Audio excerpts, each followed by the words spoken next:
Now we're going to get down to the nitty-gritty of what Indians are all about. I still say we Indian people are believers in the truth. This is the way of life that was given to your people. You're born an Indian, you're going to die an Indian. Indianness is a good life. You're facing an Indian this afternoon. Good Saturday afternoon out there, everyone, and welcome to your number one source for Native American television news, Native News Today. I'm your host, Jason Salzman. Want to thank you for joining us here on the CW Network, 1219 in Tulsa from the Muskogee Media Studios as we get ready for this week's episode. Have a lot of great things out there going on in and around Indian country to cover. A lot of things out there to share with you folks at home. We recently had a children's book author visit the Muskogee Creek Nation. We'll take a look at that. Big news happening at OSU Stillwater with the opening of the Center for Sovereign Nations. Of course, we were there and so very glad to be able to film that story and show it to you here today. Plus, as we said, as we go on throughout the next few weeks, lots of changes, lots of different things here at Native News Today, and specifically Muskogee Media with the passage of our Freedom of the Press bill. And so after this first break, we're going to be joined by our editorial board member, Miss Rebecca Landsberry, to talk about some of those changes and her being on the board. Don't go anywhere. We believe if you teach a man to fish, you can feed him for a lifetime.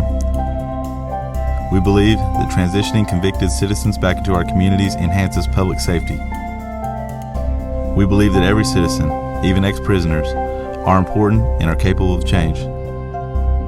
We believe in reclaiming our citizens and investing them back into a culture that embraces healing and restoration. We believe in reintegration.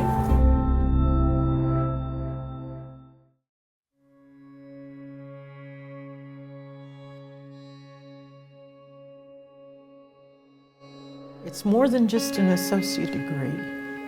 It's a life-changing experience. You'll see a lot of cultural features here on the campus. You'll see a symbol of the mound, which goes back to the history of Muskogee people as being in that Mississippian time period, that mound building society. That really welcomes our students whenever they first get here. The college in itself is beyond the building, is the people. They're passionate, very passionate about what they teach, and it shows whenever they're teaching. The instructors and the administration, they really believe in their students here. After a couple classes, I began to notice that it kind of felt as if I were returning back to something that had been lost for like a long time. As I learned more about the history of my people, to discover that there were very many great people that did a lot of good things for their people, for their nations, and that those people were American Indian and Native American, it kind of brings out a sense of pride that was not really there before. There is a future for our people. And welcome back to the program, and as we promised, now in studio with us, our special guest this week, Miss Rebecca Landsberry. She is the current interim director of the Native American Journalists Association. She's also the youngest editor in the history of our Muskogee Creek Nation's Muskogee Nation News, the official publication. And for the sake of today's interview, she is a board member on the Muskogee Media Editorial Board. Rebecca, thanks so much for being with us today. Thanks so much for having me, Jason. It's always a pleasure to come here as a guest on Native News Today. It's really my pleasure. So obviously today we wanted to bring you in to talk about the editorial board and you being a member of that. First off, just give us your initial thoughts on the Muskogee Creek Nation, which you're a citizen, passing this Freedom of the Press bill. It's very exciting around here. Yes, it's very exciting for me as a citizen personally, and then of course, you know, on a professional perspective as well for, you know, NAJA. And that's one of the things that we like to do is provide resources and information for tribes that are interested in starting free press acts themselves. So this was really kind of on both of those fronts for me, really a win. And then of course, it is going to have such a huge impact on, you know, making sure that you guys are able to produce the, great coverage that you already have been continuing to, put out through all of the channels of media that we have here, not only with Native News Today, but also Muskogee Nation News, Muskogee Radio, and then the graphics department within there too. So it was really rewarding to see that this happened so quickly too. I felt like it was a really quickly passed legislation, a piece of legislation, and it was great for me to see that the National Council was so supportive, and it was a unanimous vote to pass the bill, and then to get the first 2 confirmations passed as well these last couple of months too. So I feel like there's a lot of work ahead of us, but I mean, those first couple of steps are really pretty groundbreaking for the tribe, of course, and for Indian country and journalism in Indian country. Yeah, and speaking of Indian country, you have the unique opportunity in your role at Native American Journalists Association to sort of talk with different tribes, different media operations throughout the country. It's a national organization, so we have the excitement here, of course, and you have a finger on the pulse of what's going on here, but what have you heard nationally too from some of the people that are probably excited about this for the Muskogee Creek Nation as well?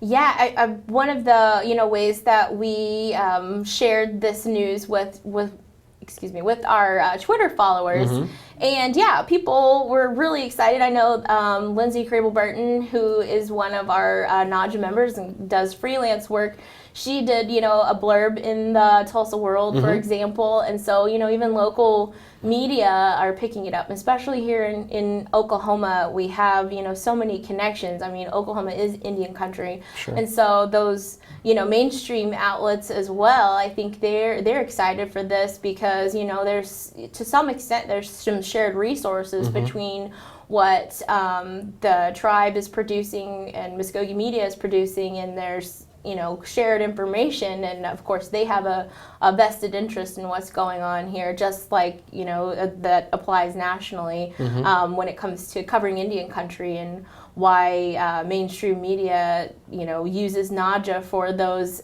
connections and to make sure that they're accurate when they're covering tribal issues. So it really was a natural, I think, excitement to have another tribe, especially in Oklahoma, to see this legislation passed, and joining tribes like the Osage Nation, like the Cherokee Nation, the Cherokee Phoenix, the Osage News, and then, of course, outside of Oklahoma, even the Navajo Times, which has had an independent press for many years as well. So really exciting to be one of those handful that has those protections now. So the response from our members and from those who cover Indian country and work with journalists like you guys here at Muskogee Media has been tremendous. Yeah, and I think you mentioned there are a handful. We've got so many tribes. We have 39 federally recognized tribes right here in Oklahoma. Only a handful have free press acts. I think that, it's our duty now that we have this bill as journalists to really do things in an up-and-up, responsible, professional way. I think we've really tried to cross our T's and dot our I's on everything that we've done since we've gotten the bill. We want to make sure and do things right. We've gotten feedback of our coverage so far that it was thorough, it was balanced, it was from all sides. I think really, and I think you would probably agree, that since there are just a handful, I think there's this prevalence of thought around that the media has to be some sort of a negative thing, that they're out to get you, or that they're really trying to uncover something. What does it say about our tribe when we, as a national council, as a legislation, our chiefs signed off on this bill? It's a tribe saying, we are going to allow ourselves to be policed and checks and balances of our government procedures. I think it's a great thing, not only something to not be scared of, but I think should follow suit. And I think we're probably going to see that a lot more. Absolutely. And I think that's the word, is transparency. In any government setting where you have, as much transparency as possible, and you have that really strong fourth estate, really it's the citizens themselves that are going to benefit, because you do have a stronger sense of checks and balances within the government. So, no branch should be scared of the media. They really, what they're doing is being there for the citizens, being able to share all of those pieces of information with them and not being held back by any government body. And that's really who's going to see the benefit of this is the Muskogee Creek Nation as a whole. It's not just one administration, not one, national council. And they did have a great foresight to see, how this is going to have a broader impact. But really it's the citizens themselves. And as you guys, get stronger and are still able to cover the things that you've been covering, but just even go deeper than maybe what you were. And so it's just really going to empower the department to keep doing the great job that they're already doing and continue that work and that progress. So the citizens are going to reap the benefits of that. Well, and at the Native American Journalists Association conferences each year, we've seen more and more talk about free press, and we've had panels and discussions on it, and we've had a couple of tribes be the beacon of shining light, like we're the ones that have done it, or the two that have done it or whatever. Now you see more and more jumping on this, and really I think it's going to be great for Indian country. I can't wait. I know that yourself, Travis Snell, are our setting board members. Travis, of course, with lots of great work at the Cherokee Phoenix over the years. Actually won the Richard LaCourse Award that the NAJA board gives out, so does a great job with his reporting. But I know that you all have talked to you and him and are excited about some of the things you guys are ready to discuss with us here at Muskogee Media, but also implementing as a board. Yeah, and that was one way I think that we can share this information and you guys' experience with how to pass this, piece of legislation. As I think that speaks really well to your leadership here at Muskogee Media, and being able to get something like this, put together in a relatively short time frame. But this is definitely something that we as NAJA are so proud of, and we want to highlight that as well. So, and I think that there will certainly be room, and we would encourage you guys to join us for, like as you mentioned, conference is a big way that we provide value to our NAJA members, because it gives them a forum for, sharing those stories and challenges and setbacks. And I think that's the perfect opportunity for you guys to share kind of what you've learned in the process at our upcoming conference. So this year we're doing it a little bit different from the National Native Media Conference.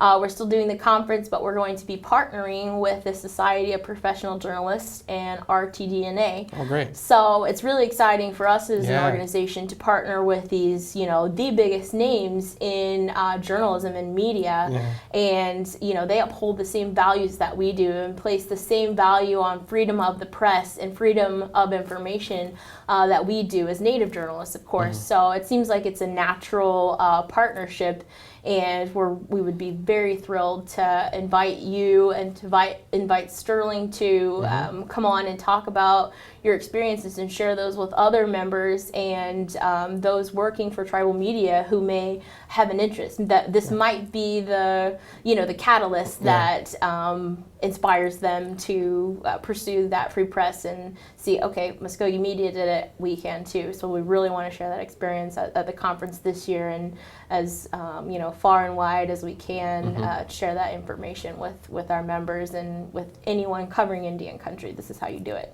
Oh, fantastic things on the horizon for NAJA, fantastic things on the horizon for yourself, Travis, and all of us here at Muskogee Media. Rebecca, thanks so much for stopping in with us here on NNT and talking about these things and getting it out there to our viewers. We really love having you. Thanks so much, Jason. It's my pleasure. I'll come back anytime. All right. All right, Rebecca Landsberry, the Interim Director of the Native American Journalists Association, more importantly, the Muskogee Media Editorial Board, for us anyway, but nationally very important with the work that she does there with NAJA. So I want to thank her again for being in the studio. We're going to take a quick break. We'll be right back with the rest of Native News Today. Looking for your next 18-hole adventure? Then take a look at Fountainhead Creek Golf Club. Nestled in the beautiful confines of Lake Eufaula State Park, large sloping greens and well-placed bunkers characterize the Muskogee Creek Nation's Floyd Farley designed course and offers a fine test of skill for any golfer. Stay up on all the latest gear and equipment with a visit to our pro shop. Have lunch at the Turn at the Clubhouse Grill. We're waiting to accommodate you at Fountainhead Creek. Give us a call at 918-689-3209 or visit fountainheadgolf.com to book your next round. Fountainhead Creek Golf Club, close to home, far from ordinary.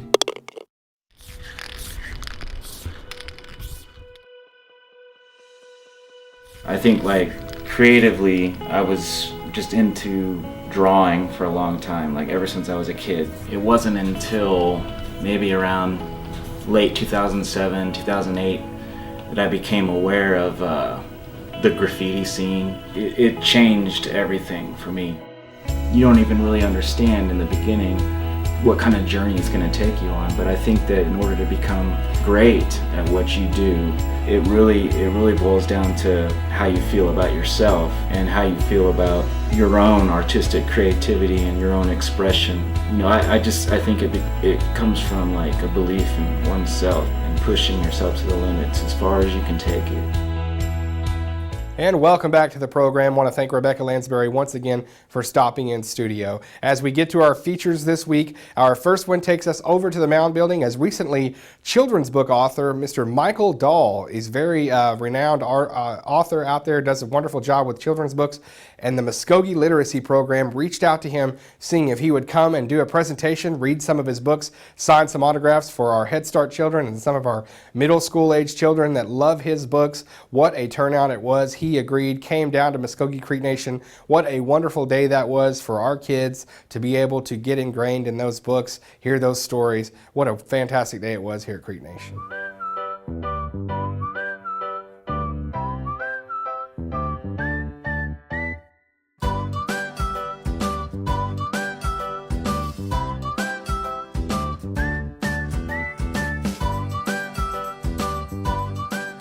So we're having a Meet the Author event, and the author is Michael Dahl.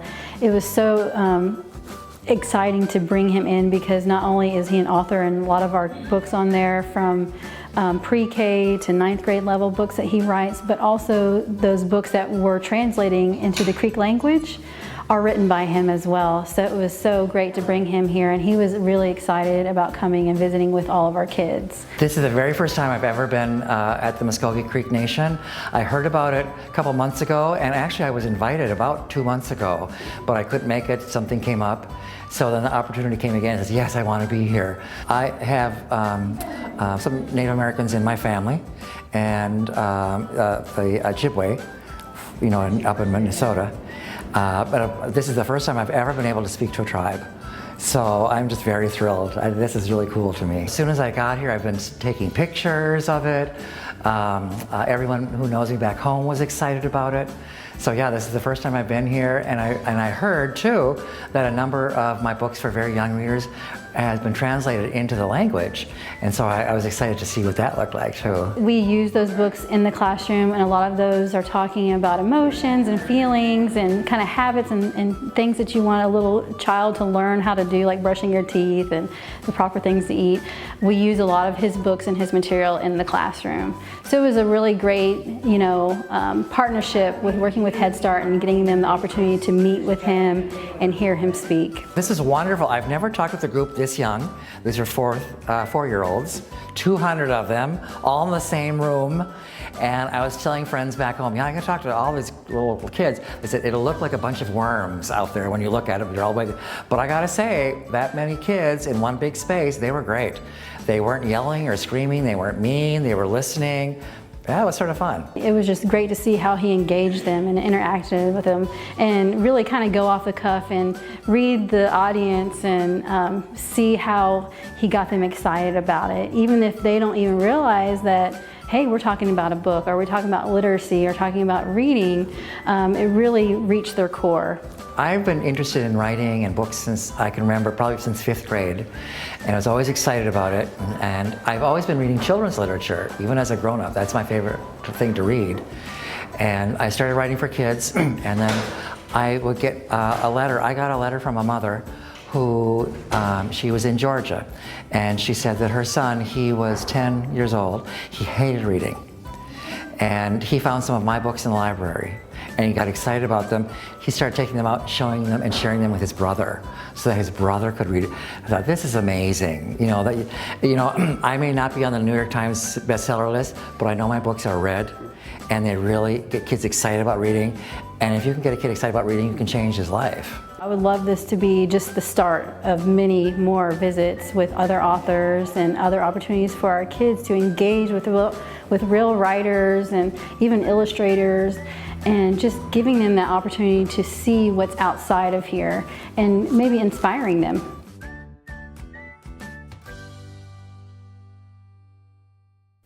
And moving right along in our coverage, our next story takes us up the road to Stillwater, Oklahoma, Oklahoma State University. We were there on a very special day for that campus as the ribbon was cut on the Center for Sovereign Nations. This center will help to educate students at Stillwater OSU campus about tribal sovereignty, what's going on with our tribes as they relate to Oklahoma state government, tribal governments here in our state. So a great thing. We were glad to be there on a special day for OSU. This is a very important day, one for this institution, Oklahoma State University, but for all the tribes. Some people may not think it's as important for the rest of the state, but it is. It's very, very important to the rest of the state of Oklahoma. When we are able to communicate what tribal sovereignty actually means, not only to tribes, but to everyone around us, and they can embrace tribal sovereignty, then we're at a point where we can work much, much better together as a people and as a state. This institution made a commitment that's well beyond what anyone else has made by establishing this center. And we're extremely pleased to play a very small role in that. And we're going to do all we can each and every day to support their mission.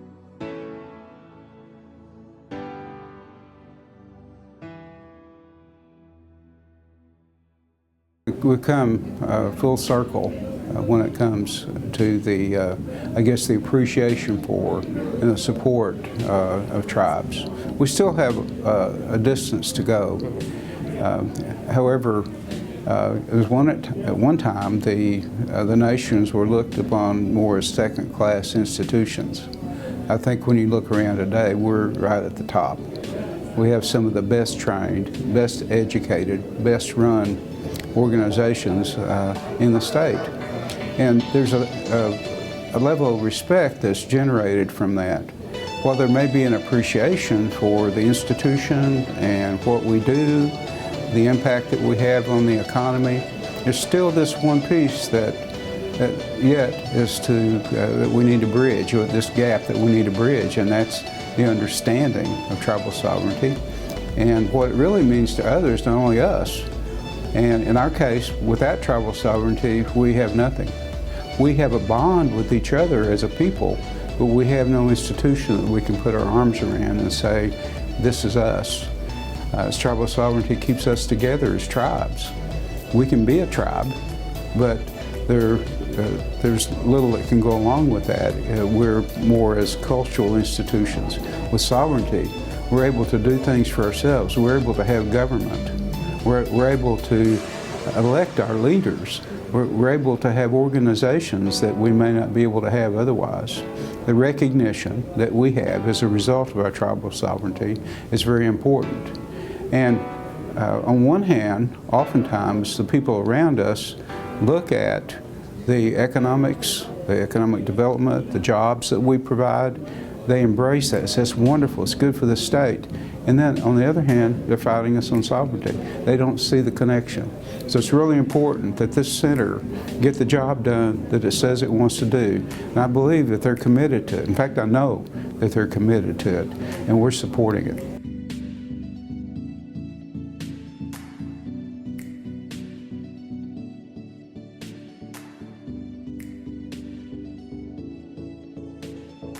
It's really exciting to see what's happened within this first semester of building the center to where it is today.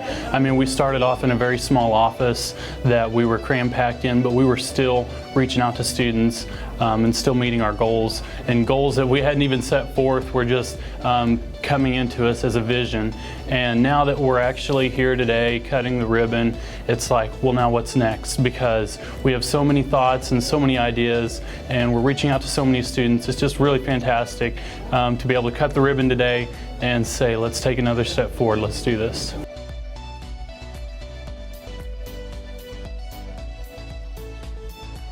Well, it's a unique opportunity that's been put together by President of the college and the governor of the Chickasaw Nation in partnership. They're jointly funding it, and it fulfills an important need in order to perpetuate the understanding and the practice of sovereignty with young people, leaders that are coming out of college, so that they're fully educated on both the legitimacy and the efficacy of sovereignty and what it's done not only for the Indian people of Oklahoma, but for the entire state.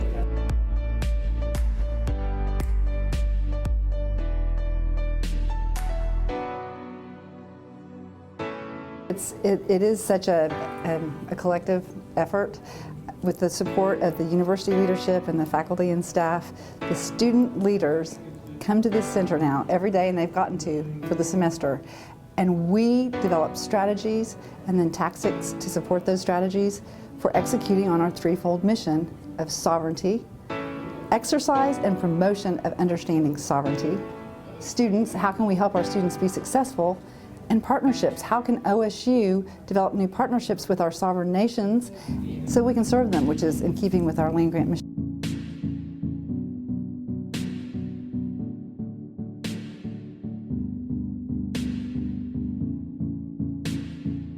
And the university's mission in that is to educate the students so that when the nations sit across the table from each other or they sit across the table from the government, you've got a student who's had the benefit of a top-notch education. So 2 examples for you. One would be our neighbor across the hall, the graduate program in environmental sciences. So that's your water regulation. Water's very critical in Oklahoma and globally. It's clearly a hot topic. So if OSU can participate by making sure that our students get the best education possible, then when they go back to work for their nation, that benefits everybody. The other example would be agriculture, Division of Agriculture. So again, we really want to educate the citizens of these sovereign nations so as they go back and lead their nations, we all benefit.